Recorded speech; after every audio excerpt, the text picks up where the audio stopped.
Hello, everyone. Welcome back to Pretty Well Persona. I am your host, Ariana Reese, baby. Okay, so today's episode, I'm so excited to say, to announce very first off, we have reached 100 subscribers. Yay! I am so excited, guys. Oh my gosh, you guys, 100 subscribers.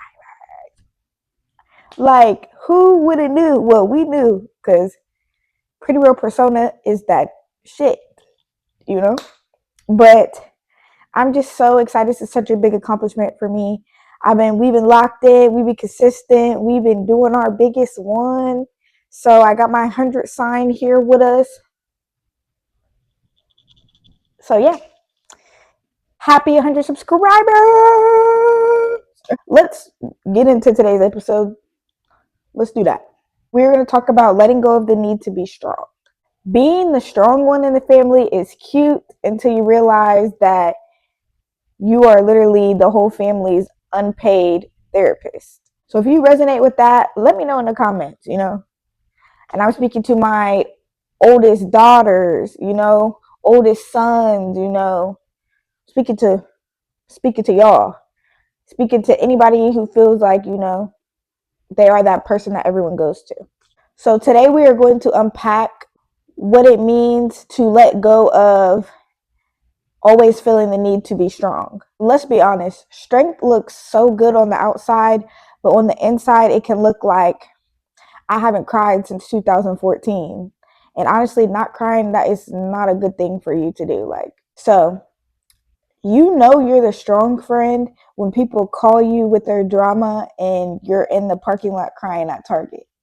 Being the strong friend means that you are reliable, dependable, and sometimes exhausted. I kind of want to touch on today about, the strong friend syndrome, where it's like people lean on you, but you rarely let yourself lean on other people.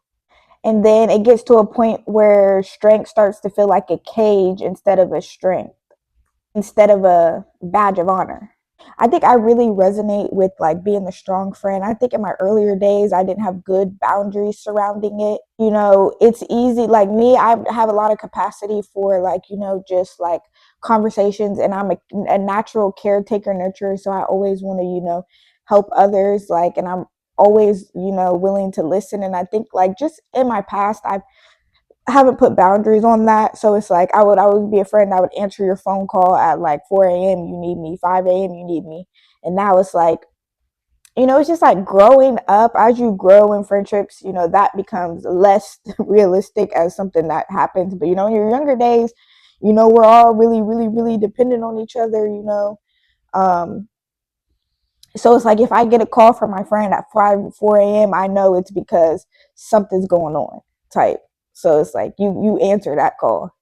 But before, it took me a little bit. I had to kind of stop, answering the phone when I feel like I didn't want to talk, or I feel I just didn't have the capacity for a conversation, and just in general, whether it's anybody's drama or not. I don't really, honestly, a lot of time I don't really see my friends' stuff that they're going through as drama or an inconvenience to me. I just see it as we're human. We all go through stuff. Sometimes we just need somebody to talk to and process through something that's killing us in a moment. I think I have better boundaries on that right now. I think it's good to set boundaries, and it's you don't always feel like you have to answer the phone, or you have to,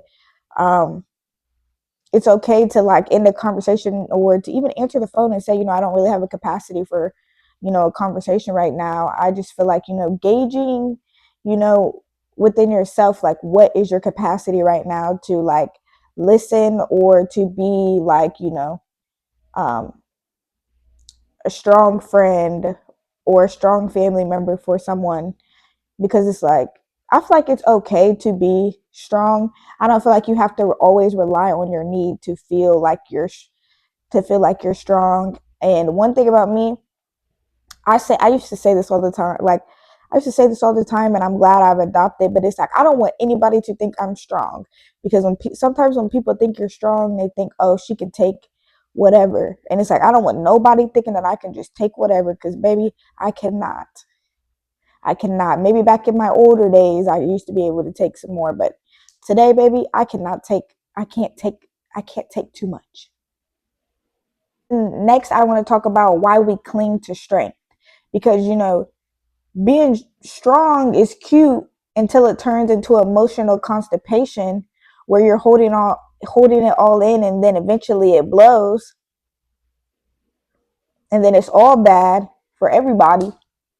We cling to being strong because it feels safe.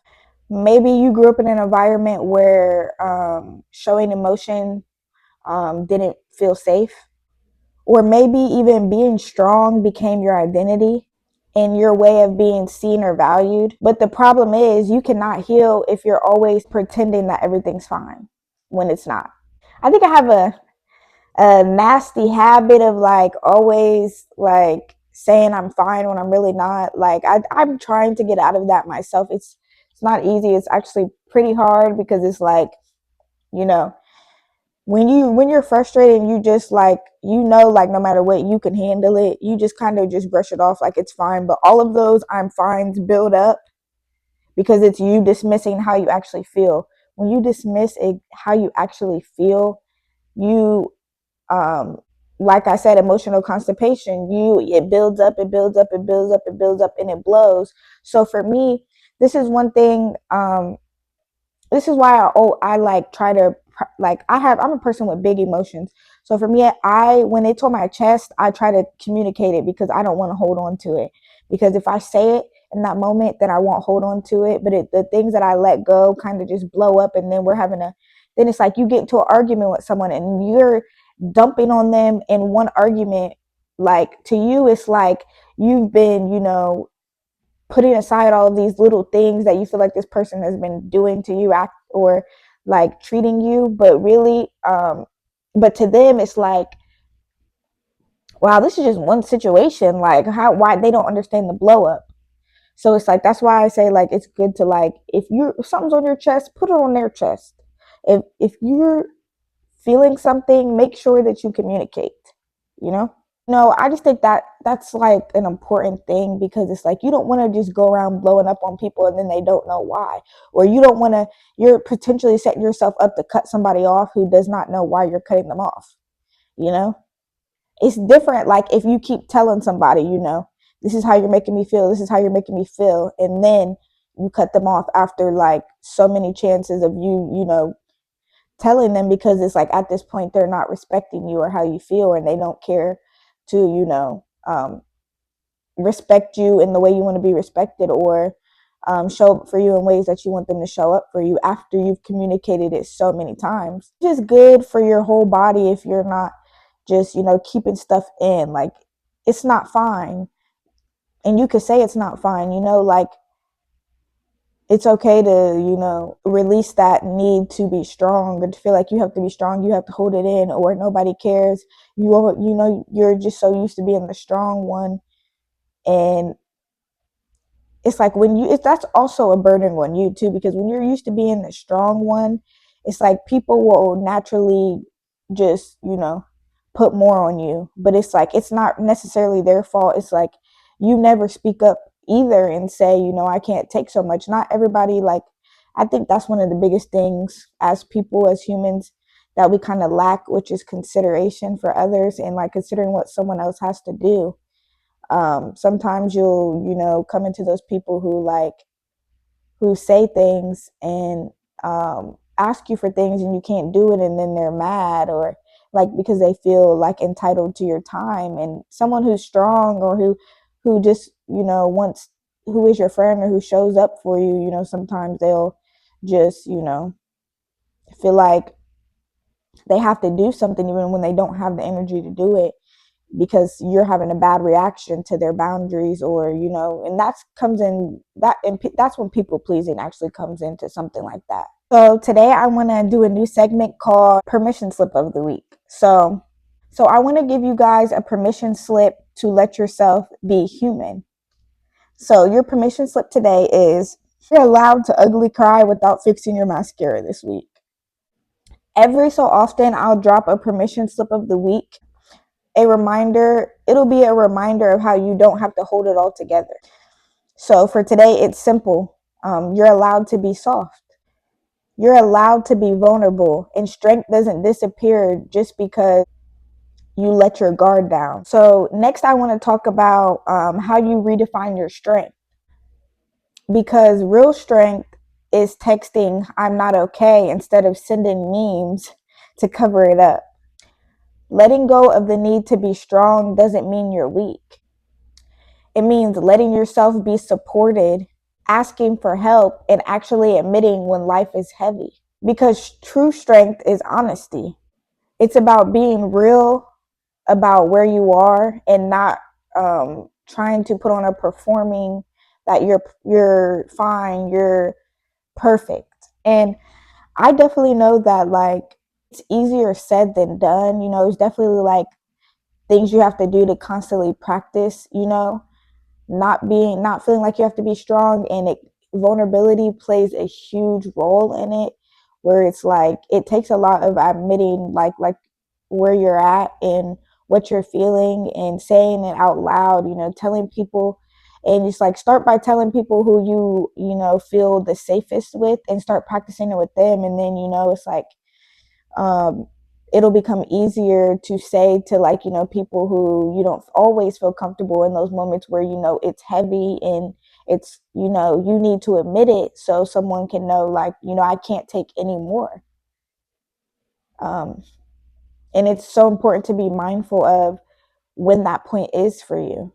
So yeah, letting go of the need to be strong is basically retiring your role as the family superhero and clocking out. So if today's episode hit home, share this episode with your strong friend or friends. The friend that says, "I'm strong, I'm fine," but then they'll end up having eye bags under their eyes, or you could tell something's wrong with them. You could tell they're tired, or you could tell like something's going on with them. Yeah, that's the friend I'm talking about. And make sure you're following Pretty Real Persona. Subscribe to us on YouTube, follow us on TikTok, follow us on Instagram. Tag us in your permission slip.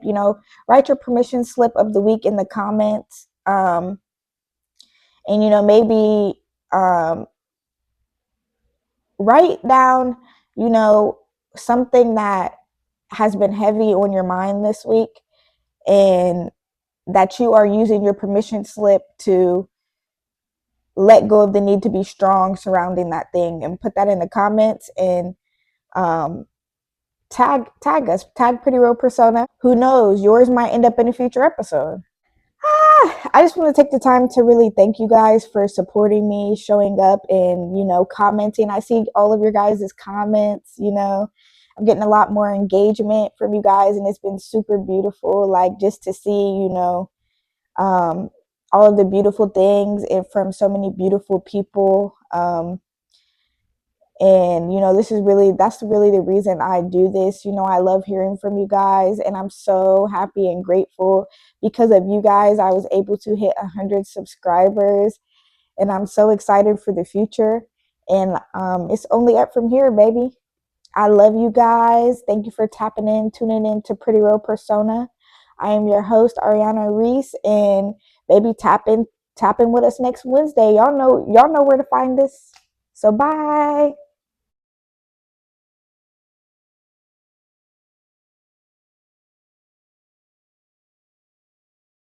And if you guys have any questions, or if you guys like today's episode, please make sure you subscribe to Pretty Real Persona. We're on YouTube. Like us, follow us on TikTok, Instagram. We're on that. We're on those social media platforms too. And leave a comment in the comments about what you liked about today's episode. What topics you guys want me to speak on. If you want to see me add a guest, have some guests on, let me know.